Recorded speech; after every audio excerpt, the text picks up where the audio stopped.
Доброго дня, шановні пані та панове.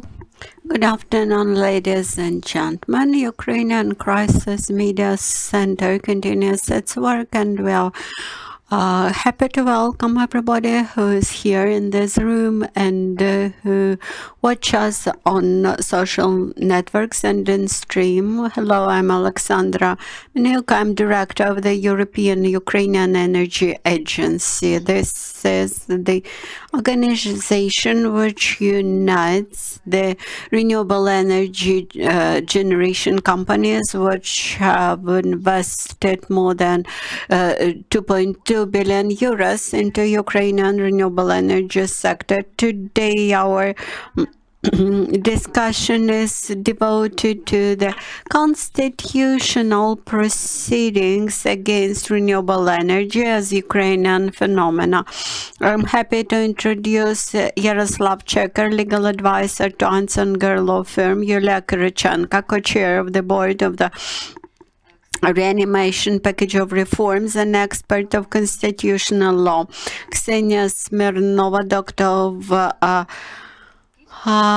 Juridical Sciences, professor of the Department of Comparative and European Law from the Kyiv National University. Andriy, Zinchenko, member of the board of the Association of Prosumers, and Mr. Magnus, Johansen, vice president of business development from NBT company. After long discussions about restructuring of the green tariff, about revival of solvency of the electric energy sector, about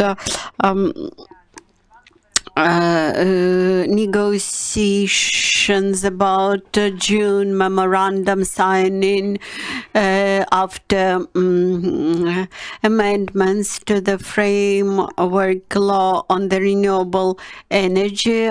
In August, we have heard the news that 47 MPs had applied to the Constitutional Court and demanded to recall the law on the business tariff.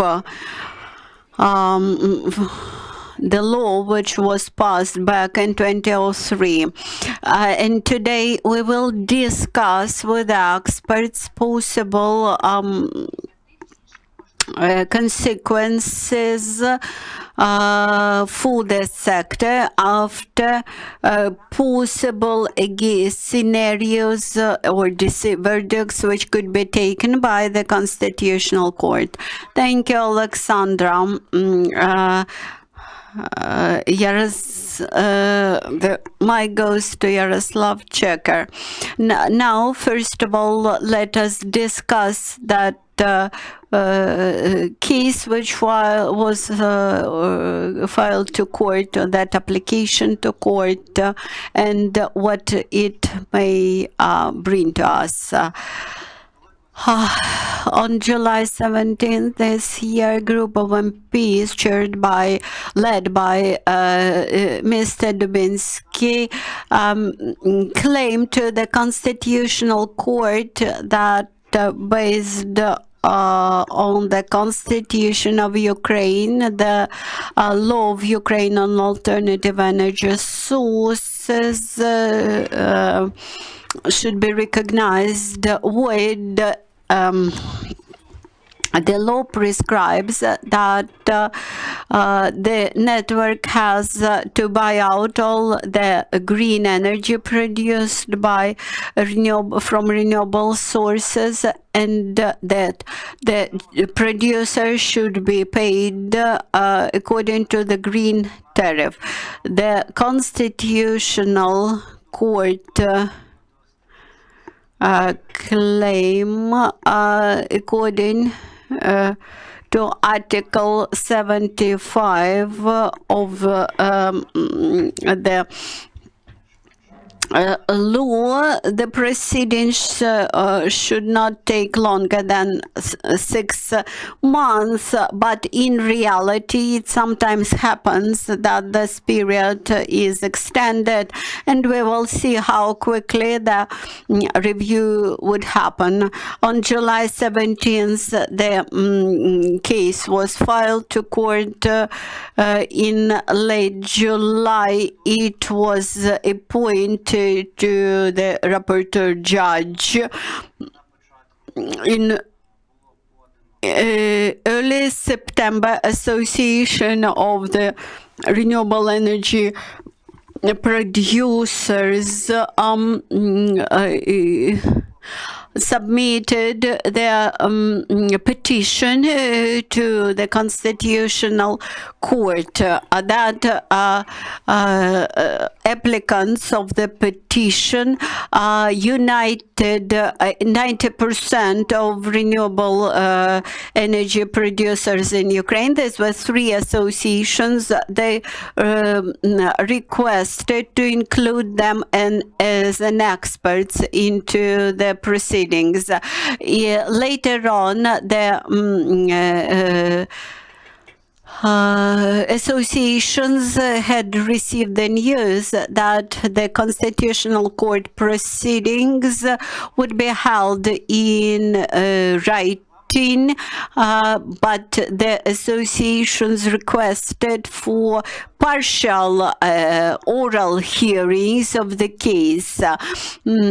So as of the moment, the situation is as I've described.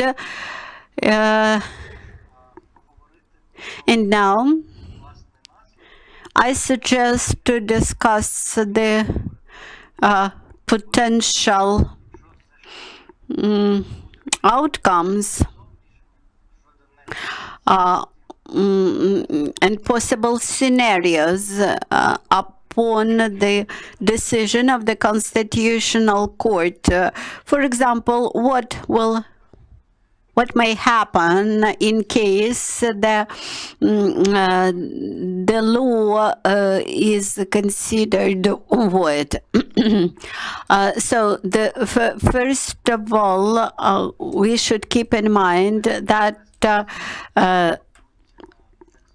the law allows international guarantees to the investors, and that's why some investors may apply trigger notices to the international arbitration institutions, and later on may apply for the repayment of their or reimbursement of their investment contributions made into those projects. When we look at the RES producers, we clearly understand that they may result in a series of bankruptcies in the chain reaction of some bankruptcies for those banks who financed these projects recently. Then we obviously see the considerable deficiency of the payments in the energy market, because renewable energy is a big payer in the market, and the investment climate of Ukraine would suffer from damaged reputation as a reliable investment partner. And two more consequences of such grave decision. The cancellation of the green tariff would involve not only the producers of renewable energy, but also it would involve EPC contractors or OEMs and contractors. These are construction companies and those who provide post services.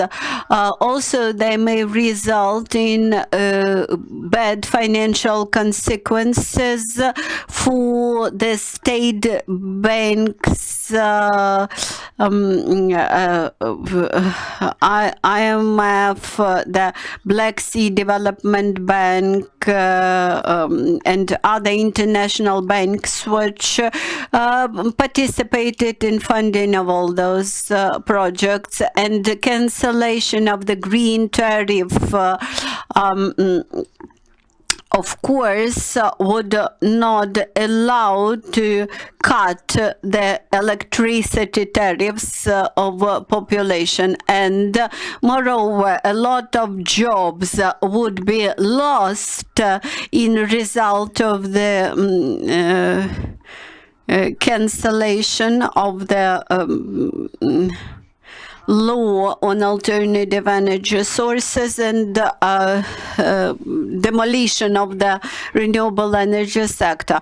And against current situation when many jobs are endangered with the COVID-19 crisis, this will even worsen the situation in this country. Thank you, Yaroslav. Now I would like to give the floor to Ms. Yulia Kyrychenko, co-chair of the board of the Reanimation Package of Reforms and an expert on constitutional law. Why? Please explain, Yulia, why this constitutional court proceedings may endanger the current situation. I am co-chair of the board of the Reanimation Package of Reforms, which unites 27 different NGOs which get united after the Revolution of Dignity to promote reforms in many areas of Ukrainian life to promote reforms in Ukraine. So we started to analyze the request or application for constitutional court proceedings back in July. As an expert on constitutional law, I'd been involved in the constitutional court as an expert for a long time, and I believe that we have the right to apply to the court and provide our arguments when the constitutional court proceedings are initiated or even open. And today we feel it is necessary to express our opinion, and this would be very beneficial. Keeping in mind that anti-corruption reform, which became endangered by from the side of the Constitutional Court, we clearly see that oppositional MPs abuse their right to appeal to the Constitutional Court and go to Constitutional Court with all the issues that they have against the current policies. In reality, any issue is maybe not endangered by from the constitutional side, while those opposition MPs are simply abuse the possibility. Now, in this situation, we face the same scenario. I have opened the application of that 47 MPs, which was submitted to court in July. So they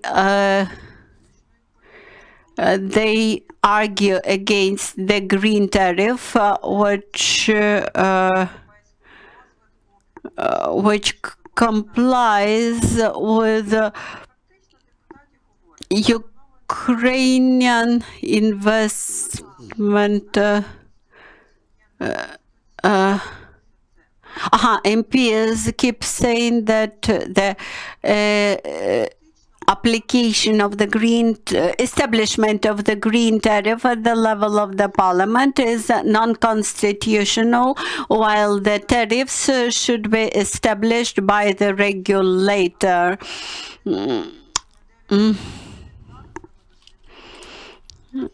But the articles 9.1 and 9.2 of the law, which is under question now,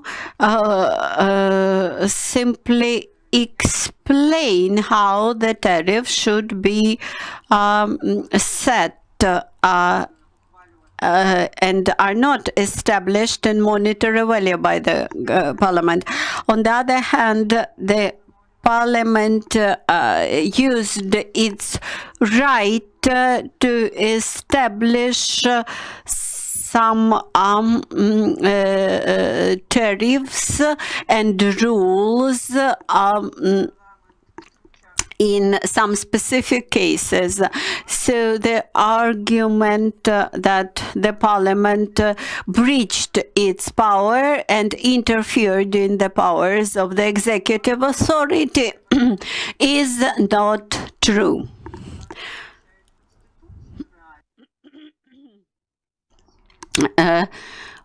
Moreover, that applicants who argue that they stand for the constitutional purity, I should say they more than half of them voted for the amendment of Articles 9.1, 9.2 in the Parliament, where they reduced the green tariff. So after application of the claim to constitutional court that those articles are non-constitutional, they nevertheless vote for the amendments to that non-constitutional articles. Then after application to court, the articles to which they apply, they were amended. So actually, in line with the rules of the Constitutional Court, the proceedings as to those two articles should be closed because the subject of application, the language of that articles, was already changed. The second argument in the application is that the Constitution guarantees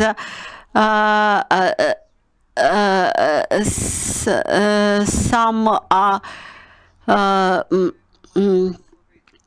benefits for people and disbalances the state budget. I may argue that cancellation of the green budget itself would disbalance the state budget itself. Introduction of the green budget did not require any expenses from the national budget. That's why I do not understand why MPs believe that this is an extra burden for the state budget.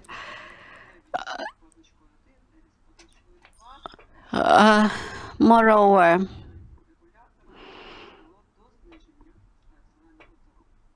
the green tariff was slightly cut down by the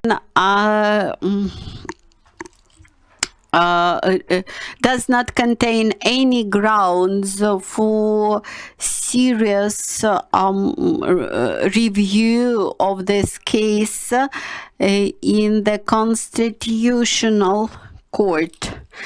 Moreover, it may endanger the economic interests of Ukrainian nation. Thank you, Yulia, for your clarification, the legal aspects.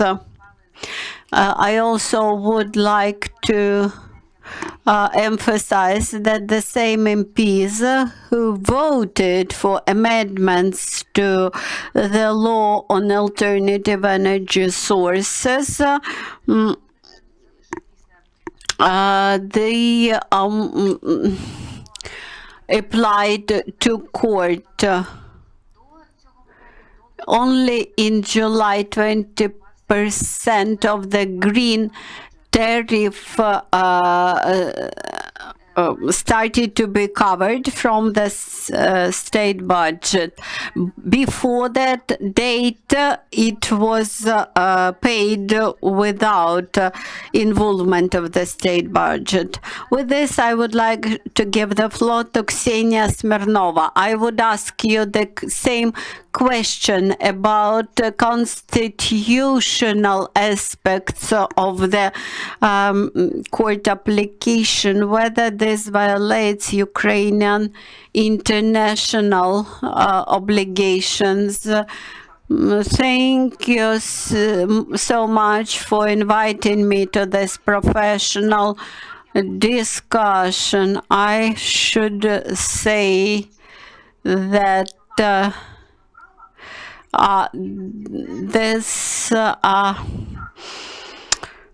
application jeopardizes Ukrainian commitments at the international level.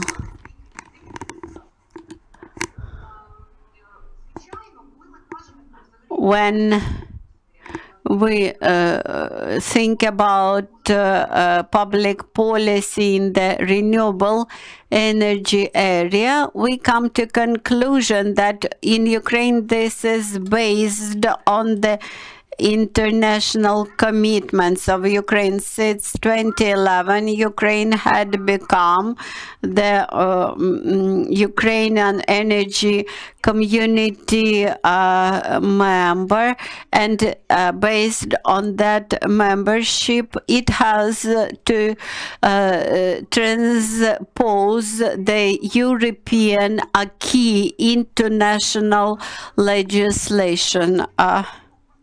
Also, we have to refer to the amendments to the constitution about Ukrainian General Political Court.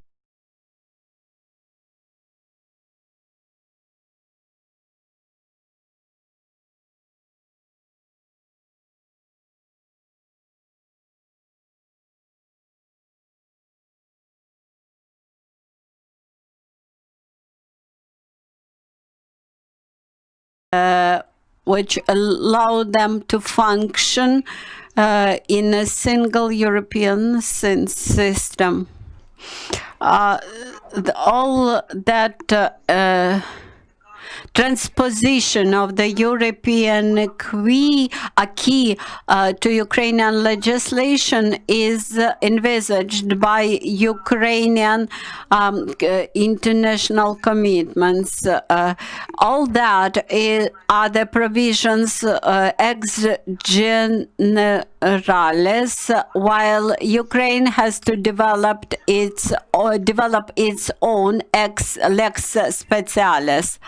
So in the EU, all the renewables are regulated by directive, which was passed back in 2009.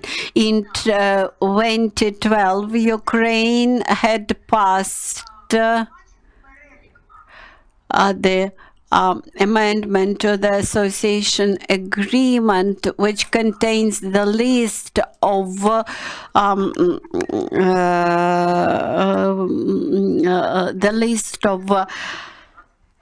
acquis which had to be extrapolated to Ukrainian or transposed to Ukrainian legislation. And among that addendum number 27 to the association agreement, we clearly see this directive on the renewable energy sources. And we also should look at the enforcement practice in the EU, how that direction was implemented. So essentially, those articles which were meant at Article 9.1, 9.2 were passed in compliance with the association commitments, association agreement commitments of Ukraine. That is, we have to implement European directive. But how we have to implement it? The directive is a legislative document in the EU, which provides that the European countries have to reach some specific goal, but the ways how that goal could be reached is discretional to each state. That is, each member state may decide how to do this. Having analyzed the practice of 28 or 27 EU members, you may say that there were even some issues with national legislations which tried to stimulate introduction of the renewables in each country, including the green tariff. I may provide the case with the EU court law about German legislation on the stimulating tools. So the court ruled that there should be a special legislation, that these incentives should be put aside, the state aid, that they should not be included into the state aid. Actually, this issue now is deducted or outtaken from the field of the state assistance. In many European countries, in Poland and Italy, everywhere, between 11 or up to 15 years are allowed to introduce such incentives for the renewable energy sector. So the incentives should be reflected in legislation as a state policy. The period for such incentives is established, and the clear transparency is required, and there are some major requirements that should be reflected in the national law, upon which the national law transposing the European directive into national legislation should be based. Thank you, Ksenia. You provided good examples how this is done in the EU. Although we mentioned that this is a Ukrainian phenomenon, such a constitutional court proceedings is peculiar for Ukraine, but you mentioned some court cases related to that. With this, I would like to invite Mr. Magnus Johansen, Vice President of Business Development in NBT company, and you have a rather big business project. I would like to ask you, what is the attitude of investors towards this constitutional court proceedings, how they may influence your attitude towards this country where you investment, and would you please explain us about non-payments of the guaranteed buyer, and what is your impression about Ukraine as a partner for investments in the RES sector? Thank you very much. That was many questions I was not prepared for, but I will try to tackle them as we go. I represent a Norwegian developer, investor, who is currently building a large wind project in Kherson. And we were mentioned as, call it, the success story of foreign direct investments in Ukraine last year, when we were able to mobilize around 400 million euros, which represents roughly 15-20% of all foreign direct investments into Ukraine last year. In that sense, we also represent one of the most important ambassadors for Ukraine in terms of current and to mobilize new foreign investments. We were able to mobilize 8 different international banks and a French oil company together with us. This is also how we have been fortunate enough to be invited to all key discussions with Prime Minister Schmyhal in the spring, and also our CEO was recently meeting with President Zelensky, where Zelensky was asking us to do projects and not just talk, and we normally do projects. I think that what is important to mention here, just first before tackling the questions, is that foreign direct investments in Ukraine is one of the few outliers in the economic growth story. Very few internationals dare to step into Ukraine. And obviously this case is just another example of why that is. The renewable industry in Ukraine is represented by almost 30% different internationals.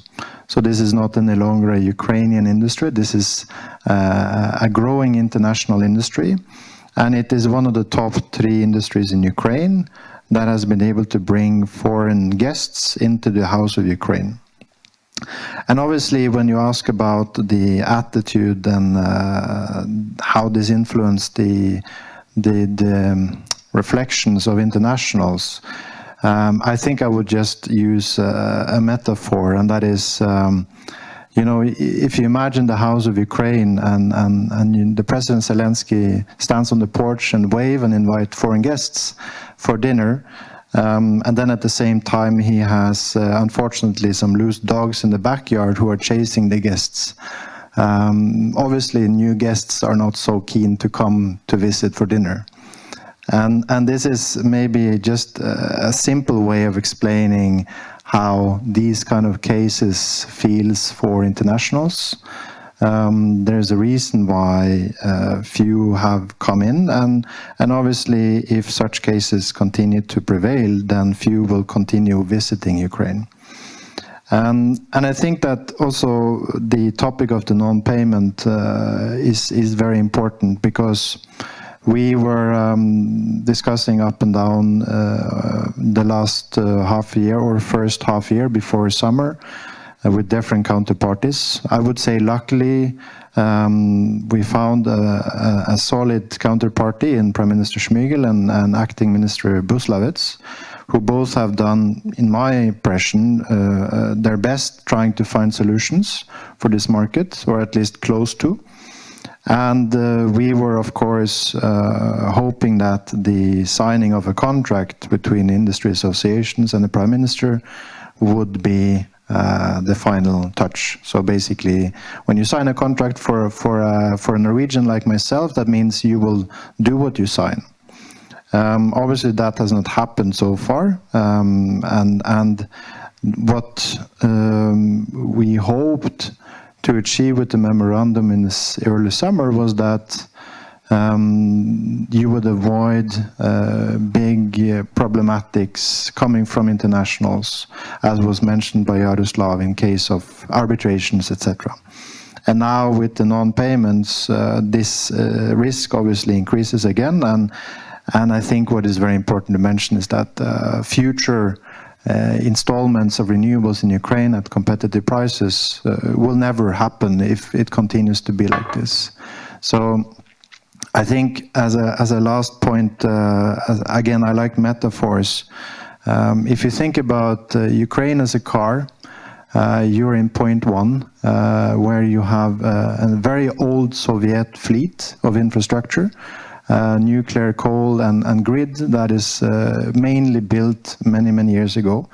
And the car of Ukraine wants to move to point B, which is future, which is closer to Europe and with the same type of infrastructure. If you imagine then the car, we represent the fuel. The reason why we are here is because we bring finances and we build the future of Ukraine. And if you put toxic into the fuel, the car will not move. So in the end, if toxic comes into the car of Ukraine continuously, then you will just stand in point A. And in the end, either you will have to build new infrastructure very expensively, or you will have no lights. So I think that's it. But of course, I like the slogan of Yaroslav, stay positive, test negative. Дякую дуже, Magnus. Thank you so much. Насправді ще є деякі дискусії в галузі, чи зачепить дане конституційне провадження лише велике. Whether this constitutional proceedings will involve only big market players and would not involve small renewable producers.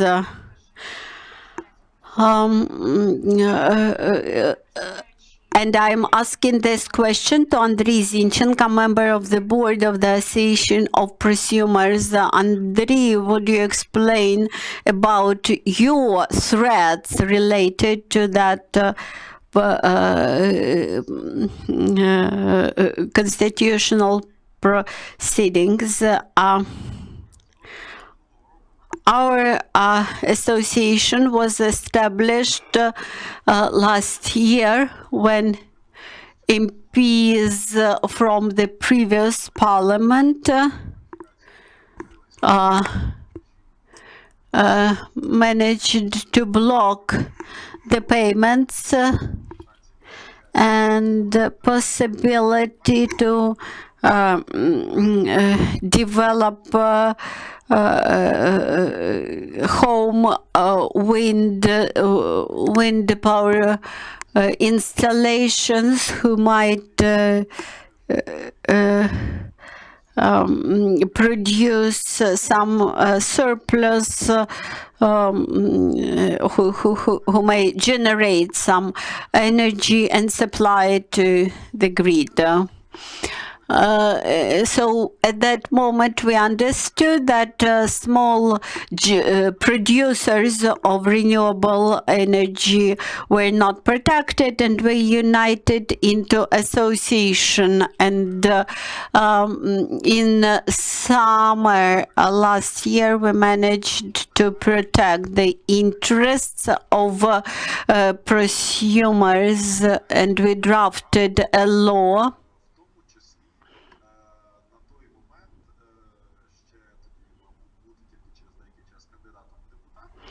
And it was Alexei Orzel who participated in drafting of that draft law. And I recollect how Andriy opposed that negative action against prosumers, and how he supported drafting of the new law. So we managed to advocate and win for the prosumers' rights. But then the new government came. I mean, not this very government, I mean new political regime, and that new political regime started bullying actually the whole sector.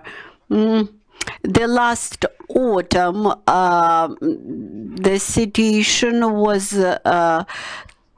tolerable, but this year it had become terrible. First, they frightened us with the non-payment of taxes. Now we are not paid our green tariff. There are some households and small companies with very small assets, and both households who are prosumers and small companies who are prosumers, they are endangered. MPs keep saying that they did not mean prosumers in their by their legal novels, but you can do something by commission or by omission, and when you do something by omission, there is always threat that this will do something by commission automatically.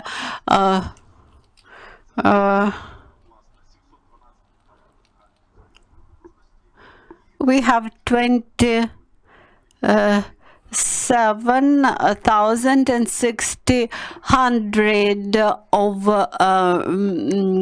renewable energy installations in Ukraine. These are not oligarchs or big RES projects. These are just ordinary Ukrainian citizens. And now that oligarchs now that MPs say that all those people, they earn big money from nothing. Just imagine 27,000 owners, small business owners, for example, who see that they are deprived from their property. You may imagine that all those people would start demonstrations or expressing their opinion against, working against the current power. When we look at the whole ecosystem of RES owners, we understand that this is that it unites a lot of people. These are owners of the RES installation themselves. These are also designers, service providers, and the whole maintenance system around that. So just imagine that big international companies start to blame Ukraine as a non-reliable investor. And moreover, hundreds and thousands of smaller entrepreneurs or producers start to blame Ukrainian state that they lost their investments because of the state policy. You may imagine what may happen. It may ruin the whole market. Thank you, Andriy. I've received a question. Perhaps this is a question to Yaroslav, but all the speakers may wish to join. If the Constitutional Court makes decision that some provisions of the law are non-constitutional, what will happen? These are only assumptions, of course.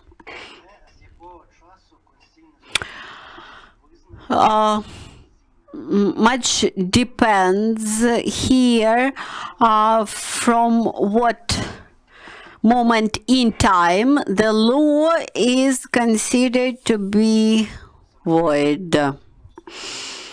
Whether it would be from the very moment when the law was passed or from the moment later in time. Of course, the Constitutional Court cannot make the retrospective decision, and it may recognize the law void from some moment. Then the circumstances will come for some the consequences may come for only for some companies from some moment in time. If the Constitutional Court recognizes the law void from scratch, from the very beginning, that this may become the catastrophe. In any case, this would be a catastrophe for the investment climate and for the investment image of Ukraine. Now the state keeps saying via many instruments the new law about limited liability companies, about through another pieces of legislation that we are welcome to be registered in Ukraine. We will see that many foreign investors will apply to international courts, whether these are companies registered in Cyprus or anywhere in the world. This will jeopardize the whole market. I tried to find anywhere in the world any cases where the green tariff would be put under question.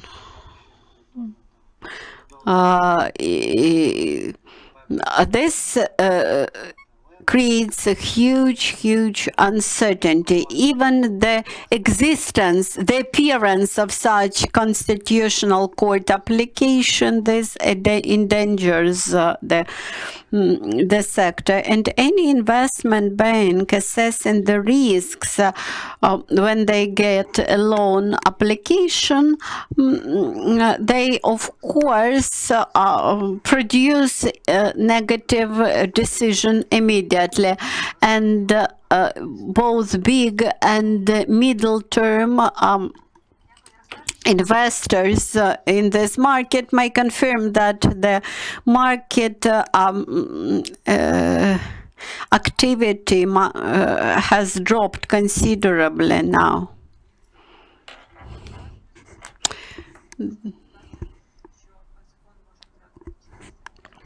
The Constitutional Court cannot recognize that law void from the very beginning. That's impossible because the powers of the Constitutional Court may recognize the law void from the moment when the Constitutional Court verdict is issued. But the resolution of the constitutional grounds itself is important.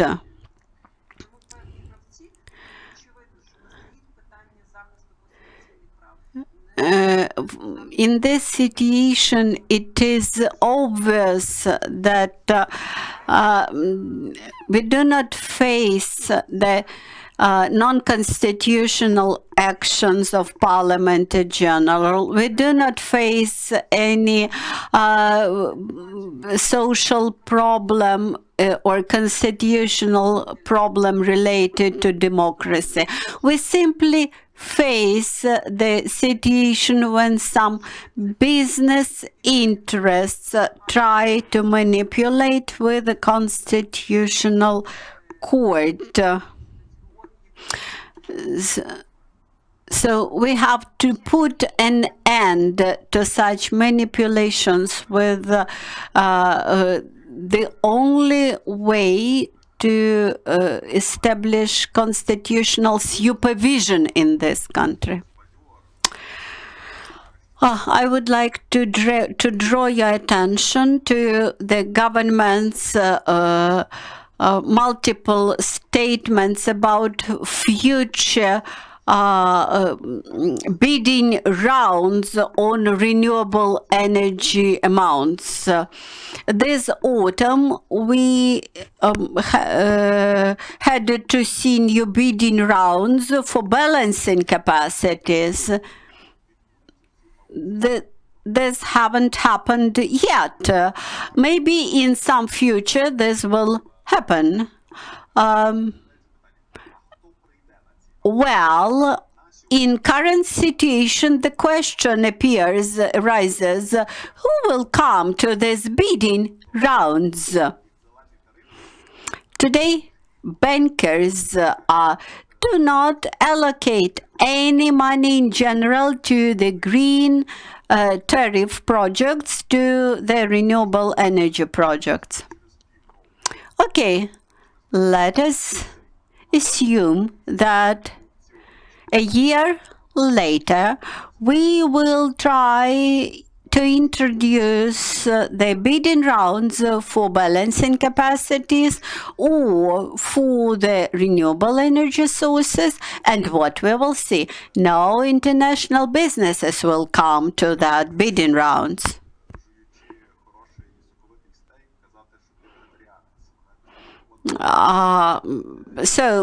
my metaphor for this is that you cannot eat a good steak and claim that you are a vegetarian. So, killing the sector, you should not expect the bidding rounds will become possible.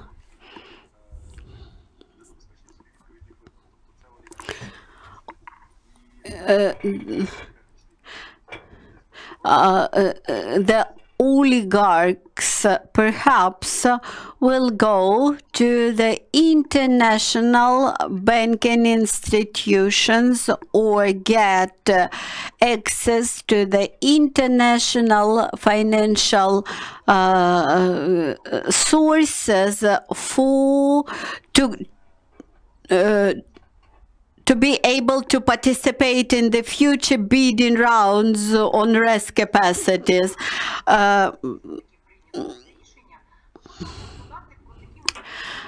Keeping in mind possible positive decision of the Constitutional Court, we may recollect the dispute resolution instrument which exists in the association agreement.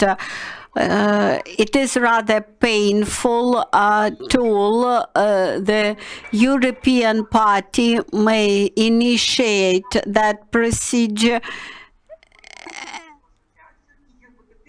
and in general they are not perhaps keen to do this, but the procedure may be launched in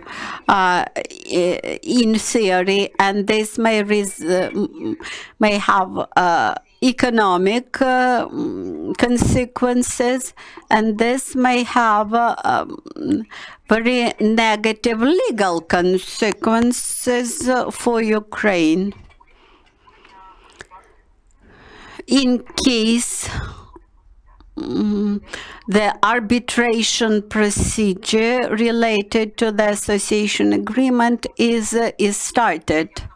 So we should keep all that in mind. The same situation was created and it was established and started in relation to the timber in logs supplied to the European Union. Magnus, the floor is yours. Very quickly what Andriy is saying, which is very true. Talking about the future and auctions, what is auctions? It's a mechanism to reduce the risk. It's not a magical pill, it's a framework that helps a country reduce the risk so that those who build something require less in return. Yeah. But of course, when you think about the future of Ukraine, currently, just to put a figure, the cost of capital in Ukraine is about 10%. In Germany, it's about 3%. This defines mainly the difference in price for new installments. And if Ukraine wants to build new things, which they have to, if they want the lights to be on, they need to reduce the risk. They cannot just throw in an auction as a magical pill, they actually have to reduce the risk. Так, Магнус, повністю погоджуюсь. Всі учасники, я би хотіла вам дуже... I fully agree with Magnus. I would like to thank to all the participants, to all your good arguments, to all your expertise and knowledge. I would like now to sum up the constitutional appeal submitted to the Constitutional Court about the alternative energy, the law on alternative energy sources. it will create a huge danger to the market, in opinion of the associations which represent 90% of the renewable producers in Ukraine. They submitted a petition to the Constitutional Court. The foreign investors in Ukraine, for Ukrainian investors, these are risks. These are risks for those who just started their projects, for those who had implemented their projects already. And by February 2021, the Constitutional Court has to issue its decision. And this period by February creates huge uncertainty, increases political risks in Ukraine, which in its term will result in the raising of capital cost in Ukraine. And that's why that if we want to increase the share of renewable, the share of clean energy in Ukraine, please do not stay indifferent. Join the discussion and stand for Ukrainian right to become environmentally clean country.